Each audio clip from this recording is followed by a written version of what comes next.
Distinguished guests, ladies and gentlemen, good afternoon. I'm Robin Zeng, founder and chairman of CATL. I feel deeply honored to virtually attend the event, a prestigious gathering of the brightest minds on the planet. Throughout the human history, energy has been a driving force behind the civilization's growth. Every major leap in human development has been accompanied by an energy revolution. Today, we are experiencing another revolutionary energy shift, one compatible to humanity's transition from hunter-gatherers to agricultural societies, from an era where we track down and gather fossil fuels, to one where we can harvest energy in wind and solar farms and store it in batteries. This revolution is enabled by science and technology progress, which delivers practical solutions and drives down costs. According to the IEA and the BNEF, over the past decade, the cost of LFP battery and the solar battery has fallen by about 80%. Sustainable energy solutions have evolved from being technologically feasible to becoming an economically compelling choice. CATL is enabling renewable energy to achieve true economic competitiveness across a range of applications. In the mining sector, solar plus storage system powered by CATL has been deployed in Chile and the Democratic Republic of Congo, supplying electricity to remote operations at about 1/4 the cost of the diesel generators. A similar transformation is underway in industrial applications in Pakistan. The rapid growth of distributed solar combined with CATL's energy storage solutions is providing reliable power to local cement plants, cutting electricity costs by half. In California, we see what future power system will look like at a grid scale. As storage capacity expands, the dark curve created by high renewable penetration has been significantly eased in 2025. The grid recorded more than 1,800 hours when clean energy met or exceeds total electricity demand, showing what becomes possible renewables and storage grows together. These developments point to a broader reality. In many regions, clean energy is being adopted, not just for climate goals, but also because technological progress has made it in the most commercially viable option. We are embracing the profound shift towards a net zero energy era. The future energy system, to my mind, can be defined by 3 words: distribute, intelligent, circular. First, distribute the power system, which include renewable generation and advanced battery storage, with a mushroom across the world, especially in areas with weak grid infrastructure. This will replace a lot of fossil fuel energy, which is centralized and relies heavily on large-scale power plants and a strong grid. However, a high proportion of renewable energy introduces new challenges to the stable operation of the power system. To address those challenges, CATL has developed an innovative high-voltage grid forming energy storage technology, which can act as a stabilizer for zero-carbon energy system. It can provide grid frequency regulation, reactive power compensation, damping control, and system inertia support. It also offers excellent break start capabilities, which are crucial in the case of large-scale blackouts, like the one hit Spain last year. This technology has been successfully validated in engineering, and in China, we're applying this technology to build an off-grid industrial park, which is powered entirely by wind, solar, and storage to supply a 40 gigawatt battery plant. It showcases how advanced energy technology can create a net zero power system. Beyond being distributed, future energy storage will be more intelligent.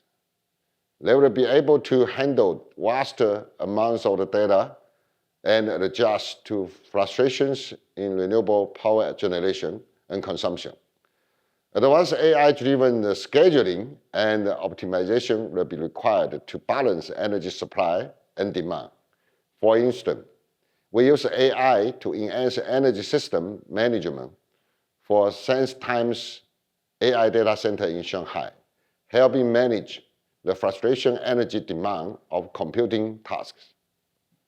Thirdly, circular economy is crucial for achieving zero carbon energy. Unlike fossil fuel, which have burned or used, materials for zero carbon energy system can be recycled. CATL has been at the forefront of the effort. We have achieved the highest recovery rates in the industry, 99.6% for nickel and cobalt, and 96.5% for lithium. To build a stable, sustainable supply of critical raw materials, we are also working closely with NGOs and industry peers to promote a circular economy in the sector. Driven by continual progress in zero carbon technologies, a sustainable energy era is no longer a distant vision. It is approaching rapidly. In my mind, 2030 will be marked the true beginning of the sustainable energy era. How can we get there? My answer is, science shows us what is possible, but engineering and manufacturing determine how fast we get there. Basic science remains the ultimate source of transformation. Breakthrough in material science, artificial intelligence, and a new energy system will continue to shape what the future can look like. To be honest, with today's technologies, we may have solved around 30% of what a fully sustainable energy system requires. Many disruptive technologies have yet to emerge, and much fundamental research still lies ahead. For technology to truly change the world, it must move beyond labs, be deployed at scale. Today, we have made scientific and technological breakthrough in frontier areas such as condensed battery, solid-state battery, and perovskite solar battery. Yet, there is still much more to do, scale them innovations from lab to the market. That is why we have invested heavily in R&D, more than all other players in the industry combined. While fighting global warming appears to be a climate issue, it is essential an energy issue and fundamentally a development issue. We believe international cooperation is the most efficient way to tackle it, and we are willing to share the battery technologies and experience with the world. We have evolved from exporting batteries outside China in early days, now to local production for local makers. We are also licensing technologies to our partners to help them to build their own battery plants. To accelerate the transition to a sustainable energy era, we need to scale up advanced technology in a more efficient and affordable manner globally.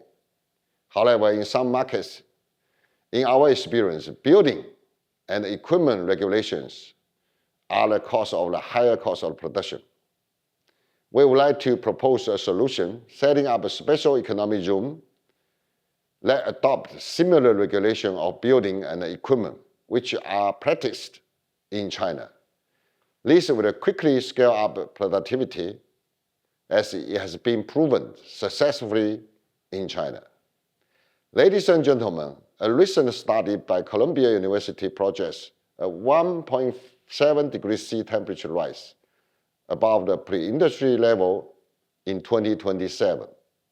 To tackle global warming, we need to take immediate action to build a sustainable energy system. This requires technology breakthroughs, courage, and wisdom. As a pioneer of energy transition, CATL is willing to work more closely with the scientific community, governments, business, and anyone who is committed to the mission. In closing, let's work together towards a net zero energy future and leave a healthy, green earth for future generations. Thank you very much.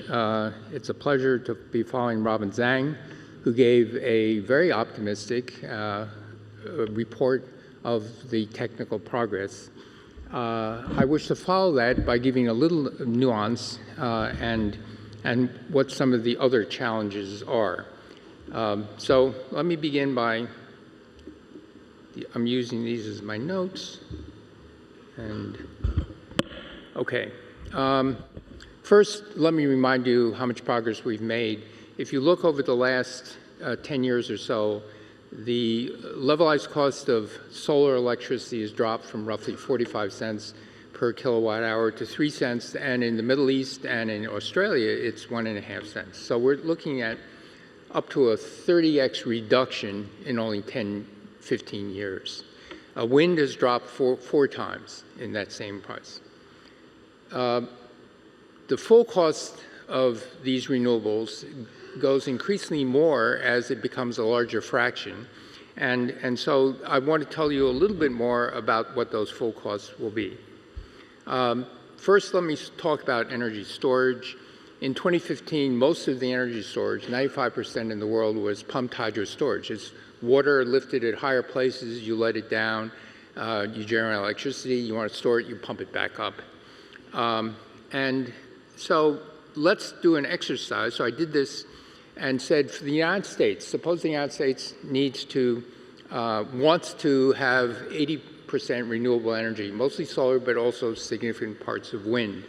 What would the energy and power requirements be? So power is in watts, and roughly estimate between 100 to 200 billion watts, gigawatts of power would be needed, and about 1 terawatt hour of energy would be needed. Now, the cost and utility scale costs are about $200, $100 per kilowatt hour. So let's take a low-end compromise, $125 per kilowatt hour. A 1 terawatt system will cost about $125 trillion. So let me say it again. To get 80% renewable energy in the United States, which has abundant land and we could supply that, we would have to be spending about $125 trillion in just batteries alone. The other thing that Robin Zeng knows full well is that you need batteries that can survive in an un-air-conditioned environment. Today's batteries, they have to be air-conditioned. If you're in the Middle East, they would not survive. The chemistry decomposes. There are batteries that do this. There are sodium-ion batteries that can work up to 60 degrees centigrade down to minus 30, but they're about factor 3 more expensive than today's lithium iron phosphate batteries. Robin Zeng talked about grid stability, and this is a big deal. In usual, if you have big generators that have big spinning turbines, there's, according to laws of physics, you have mechanical inertia and you have a thing called Lenz's law. So if there's any change in current, the the magnetic fields themselves generate a back current to compensate for that. It gives us real stability. When we have solar, for example, there's none of this stability, and you have to build in very fast electronics, very high-powered electronics, and connected. And that's what he was talking about when he was mentioning you need an entire system of very fast power electronics, a sensing system that had to be coordinated. Now, at the scale of a country like the United States and China, this is a considerable challenge. I'm not saying it's impossible, but it can be done, but it is still an issue. In terms of materials, resources, there's not enough nickel and cobalt, even for EV batteries. The world has transitioned to iron phosphate. And the question is there enough lithium? The good answer is we've now learned how to extract lithium from salty water. There's lots of lithium in salt water, not only ocean water, but just you dig underground, you get lots of salty water. And so at least for 100 years or so, maybe 200, we won't have a lithium shortage. Same time scale, we're facing a copper shortage. And so we should start thinking now about getting something, a carbon-based conductor, to replace the copper. Another great dream that we all have is, could you send large amounts of electrical power underwater? Why would you want to do that? Well, if you're in Southeast Asia, for example, if you're in Singapore, Thailand, Vietnam, Cambodia, there's a dream you can link up that with Australia, which has abundant land and terrific sun. What's the problem? You don't have dielectric materials that can withstand more than about 500, 550 kilovolts. So you say, oh, it's a dielectric material, just make the dielectric material thicker, but if you look at the economics of it, all of a sudden the cable is too thick, too cumbersome to deal with. So we need a better dielectric material. It only has to be a factor of 50, 60% better to achieve, begin to think realistically of achieving a hookup to Australia. The other things we are worrying about is we are talking about the electrification of the world, EVs, transportation, personal transportation. We're talking about electrification of heating of HVACs.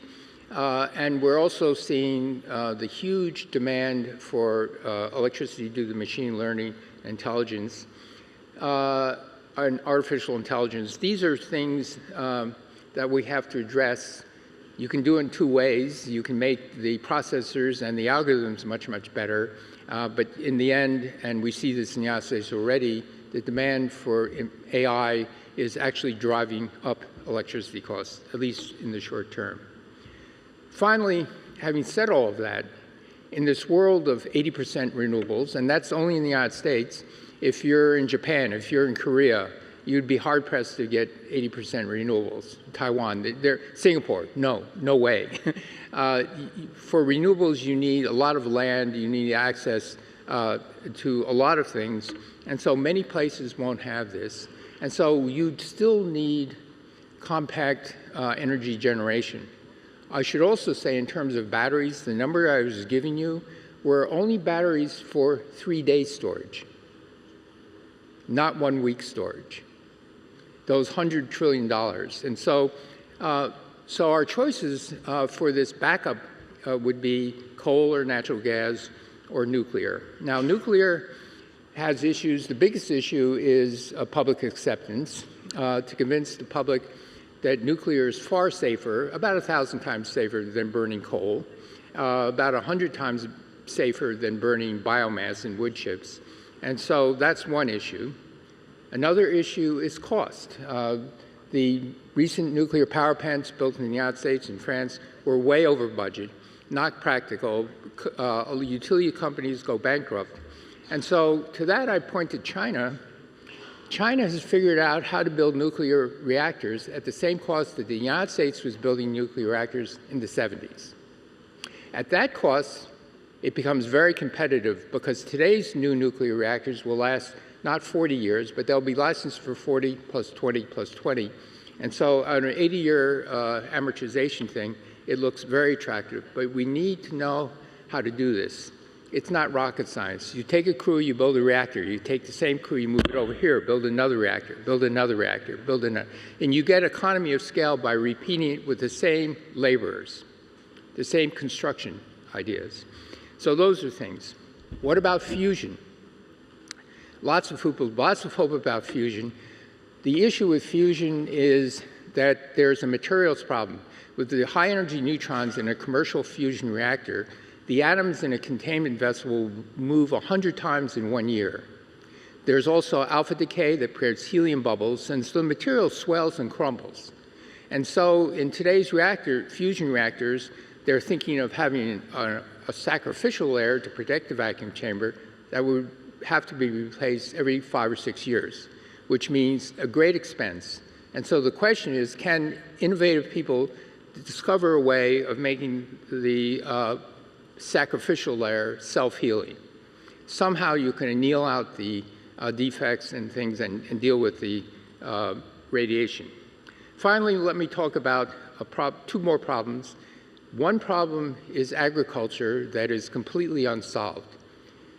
When we use fertilizer, the nutrients, the nitrates, for example, that are not absorbed by the plant are turned into N2O. N2O is a greenhouse gas that's 300 times worse than CO2 and lasts 100 years. And as the world gets richer, it will use more fertilizer. So this becomes a growing part of the problem. Without fertilizer, we can't feed 8.2 billion going to 9.5 billion people. And so this is a problem. There's possibly a hope that you can develop microbes that can enter into symbiotic relationships with plants. I was part of an effort that did this with corn. We were able to eliminate half the fertilizer, but we still needed half the fertilizer. But it took 8 years to develop, and the company that did this synthetic biology went bankrupt because it took too long.